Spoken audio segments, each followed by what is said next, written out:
শহরের কোলাহল ছেড়ে সবুজে ঘেরা পাহাড়, জঙ্গলের নিস্তব্ধ ডাক আর প্রকৃতির অনাবিল শান্তির খোঁজে আমাদের এই যাত্রা নর্থ বেঙ্গলের বুকে। চাপড়ামারি ওয়াইল্ড লাইফ স্যাংচুয়ারির বাফার জোনে লুকিয়ে থাকা এক শান্তি স্বর্গ পাঞ্ঝোরা, আর তারই পথ ধরে পৌঁছে যাওয়া কালিম্পং জেলার ছোট্ট অথচ অপরূপ গ্রাম প্যারেন। কুয়াশায় ঢাকা সকাল, পাখির ডাক, পাহাড়ি বাতাসে ভেসে থাকা নির্জনতা। এই ভিডিওতে আমরা ভাগ করে নেব সেই অনুভূতি যা মনকে ধীরে ধীরে শান্ত করে দেয়। চলুন আমাদের সঙ্গে হারিয়ে যান নর্থ বেঙ্গলের অচেনা কিন্তু আপন হয়ে ওঠা পথে।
বহুদিন পর আবার ভিডিও বানাচ্ছি।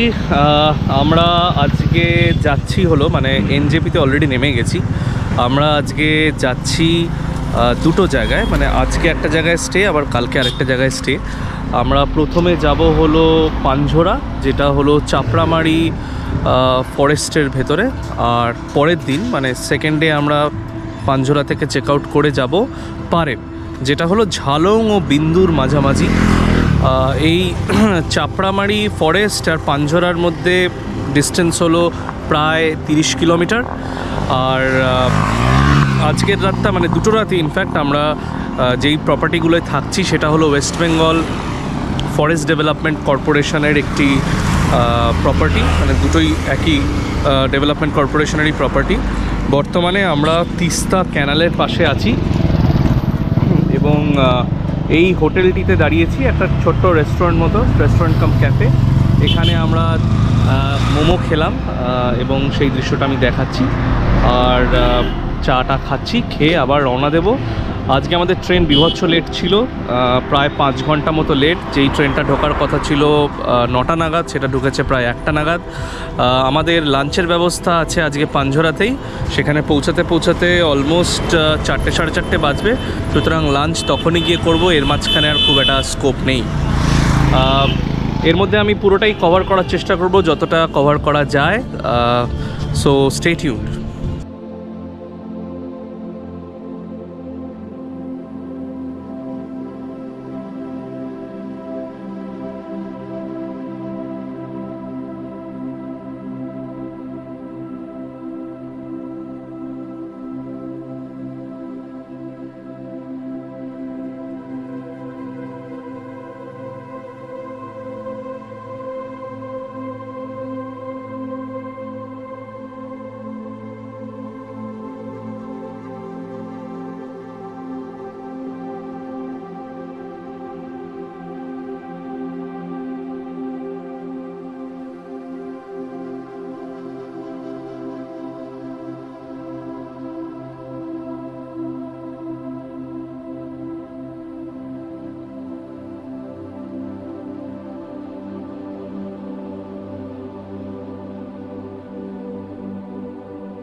পাঞ্ঝোরা চাপড়ামারি ওয়াইল্ড লাইফ স্যাংচুয়ারির বাফার জোনে অবস্থিত একটি ছোট্ট গ্রাম। এই চাপড়ামারি আবার বৃহত্তর গরুমারা ন্যাশনাল পার্কের একটি গুরুত্বপূর্ণ অংশ।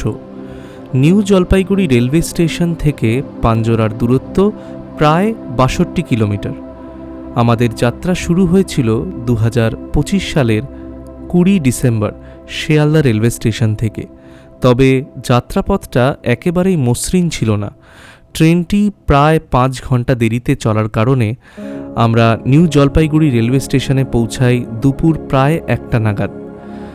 এখানে একটা বিশেষ উল্লেখ করতেই হয়, চাপড়ামারি ওয়াইল্ড লাইফ স্যাংচুয়ারির সবচেয়ে নিকটবর্তী রেলওয়ে স্টেশন হল নিউ মাল জাংশন, যা স্যাংচুয়ারির থেকে প্রায় ১০ কিলোমিটার দূরে অবস্থিত। দীর্ঘ পথ পেরিয়ে পাহাড়ি রাস্তা ধরে জঙ্গলের ভেতর দিয়ে যখন আমরা পাঞ্ঝোরায় পৌঁছাই, ততক্ষণে দিনের আলো ধীরে ধীরে মিলিয়ে গিয়ে সন্ধে নেমে এসেছে। পাঞ্ঝোরায় আমাদের থাকার জন্য যে প্রপার্টিটি বুক করা হয়েছিল তা পরিচালিত ও রক্ষণাবেক্ষণ করে পশ্চিমবঙ্গ বন উন্নয়ন নিগম, অর্থাৎ West Bengal forest development corporation. জঙ্গলের একেবারে কাছাকাছি প্রকৃতির সান্নিধ্যে সেই রাতটা কাটতে চলেছিল একেবারে অন্যরকম অভিজ্ঞতায়।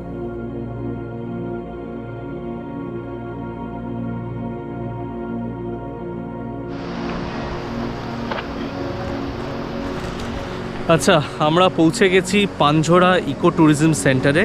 ওয়েস্ট বেঙ্গল ফরেস্ট ডেভেলপমেন্ট কর্পোরেশনের প্রপার্টি এটা। আমার পেছনে যে ব্রিজটা দেখা যাচ্ছে এটা মূর্তি নদীর উপরে অবস্থিত।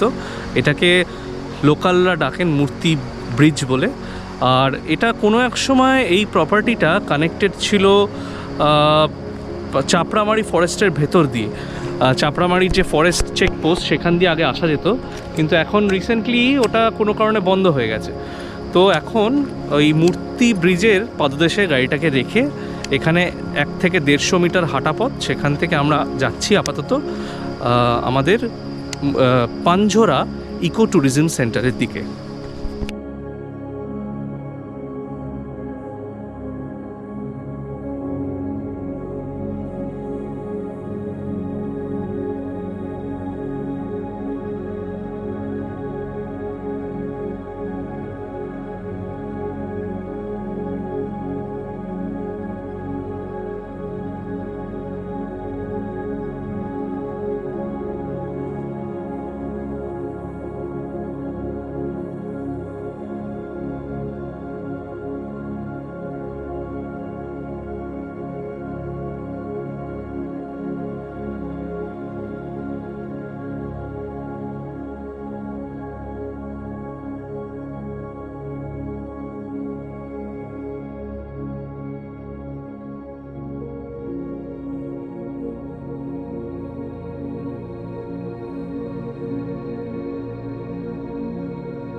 আমাদের প্রপার্টিতে পৌঁছানোর পরই আমরা আমাদের লাঞ্চ সেরে নিলাম, যেটা আমরা আগেই ফোন করে আমাদের হোটেলে ব্যবস্থা করিয়ে রেখেছিলাম।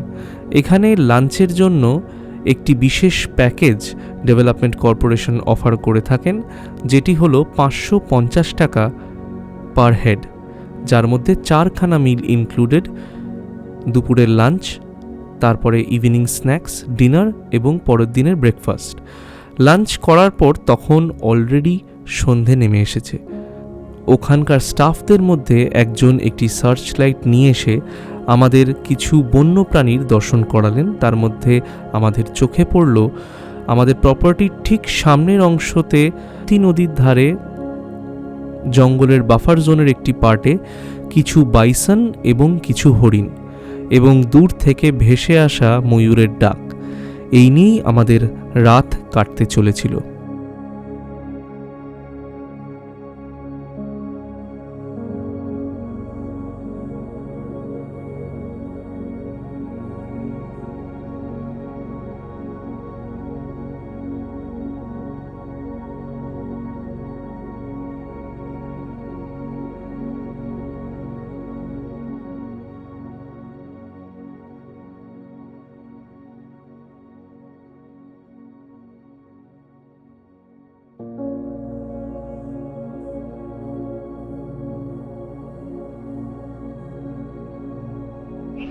আজ আমাদের যাত্রার দ্বিতীয় দিন।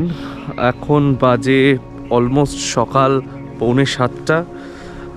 আমি আর আমার রুমমেট গতকালের সন্তুদা আমরা দুজন বেরিয়ে পড়েছি একটু প্রাতঃভ্রমণে। জায়গাটা তো ভীষণ সুন্দর। গতকাল যখন আমরা এখানে চেক ইন করেছিলাম তখনই দেখিয়েছিলাম। সকালের আরও কিছু ফুটেজ তোলা হয়েছে এবং আমরা যাচ্ছি একটু দেখতে যে একটু এই রিভার বেড, মানে এই মূর্তি রিভার বেড, সেটা এক্সপ্লোর করা যায় কি না। রাস্তাটা কিছুটা এরকম খদ্রা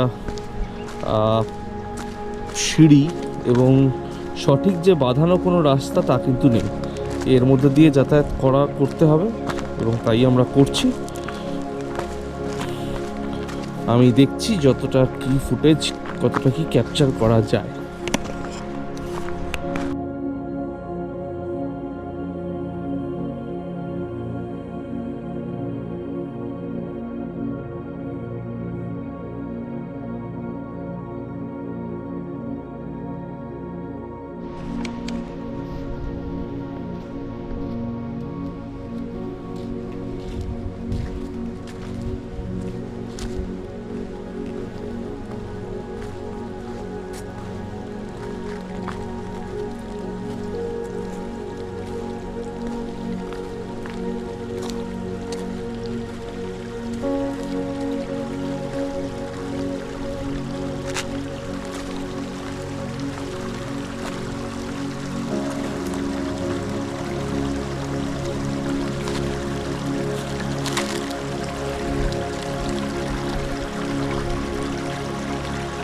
জুতোটা ভিজবে আর কি।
এখন দাঁড়িয়ে আছি মূর্তি রিভার বেডে।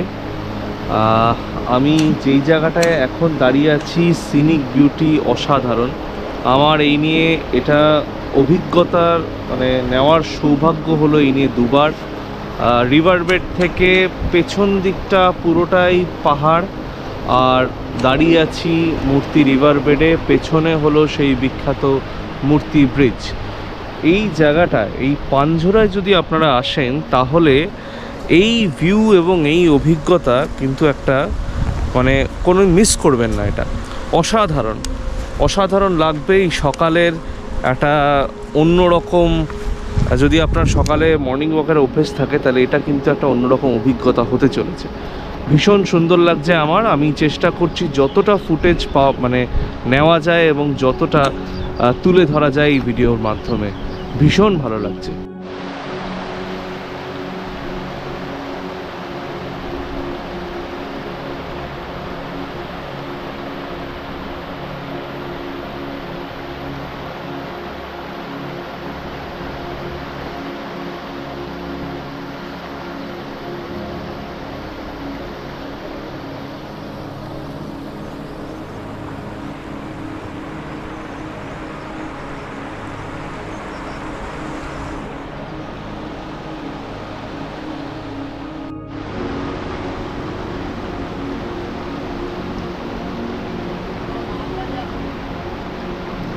বাবা ট্রেন পেলো না, ট্রেন পেলো না।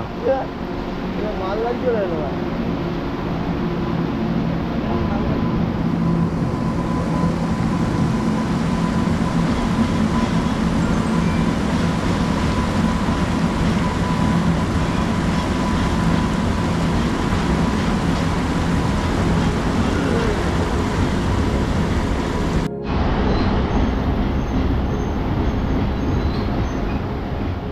পুনর্মূষিকো ভব, কথাটার অর্থ হলো আবার।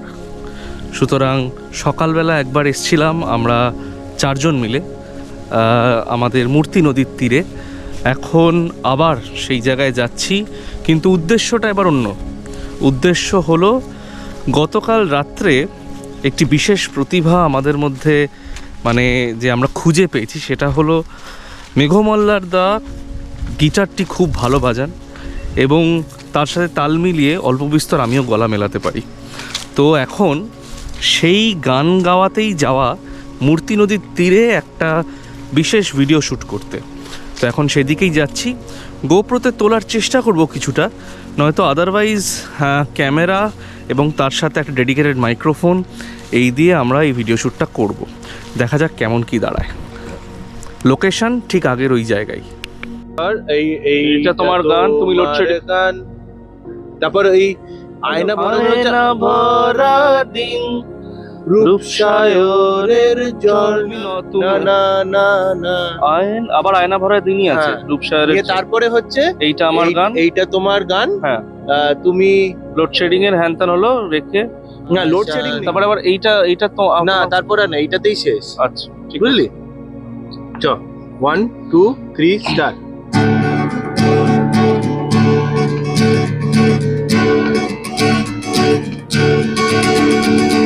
এইটা তোমার গান, তুমি লোডশেডিং এর ছাদের আলোর সঙ্গ, তুমি চাঁদের শেষে। চলো চলো চলো শুরু করো। হাই ফ্রেন্ডস, বসে আছি। কি হাসি, এক্সপ্রেশনই আলাদা।